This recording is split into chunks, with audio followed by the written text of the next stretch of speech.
Welcome to our channel. Today we how to activate Crunchyroll on Nintendo Switch. Quick guide step by step clearly.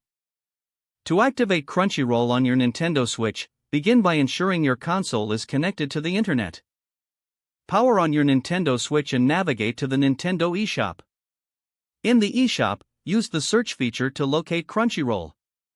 Once you find the Crunchyroll app, select it to view its details. Click on the download button to install the app on your console. After the download completes, return to your home screen. Locate the Crunchyroll app and open it. On the welcome screen, you will see an option to log in. If you already have a Crunchyroll account, enter your credentials and log in. If you do not have an account, select the option to create a new account. Follow the prompts to set up your account, including choosing a username and password. After logging in or creating an account, you may need to link your device. Check for an activation code displayed on your screen. Now, on another device, open a web browser and visit the Crunchyroll activation page. Enter the activation code from your Nintendo Switch into the designated field. Follow any additional prompts to finalize the activation process. Return to your Nintendo Switch, and your Crunchyroll account should now be active. You can now start streaming your favorite anime directly on your Nintendo Switch.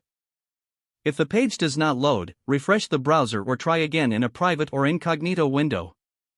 Make sure you are using the correct email address, then retype it carefully to avoid small typos. If your password is not accepted, use the reset option and create a new strong password you can remember. Check your spam folder for verification or security emails, then complete any requested confirmation steps.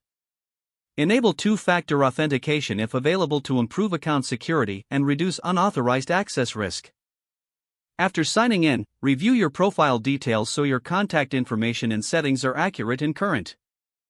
If you see an error message, note it down and try again after restarting your device and internet connection.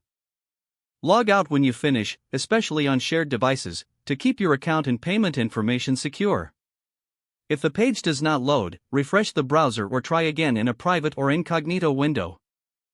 Make sure you are using the correct email address, then retype it carefully to avoid small typos. If your password is not accepted, use the reset option and create a new strong password you can remember. Check your spam folder for verification or security emails, then complete any requested confirmation steps.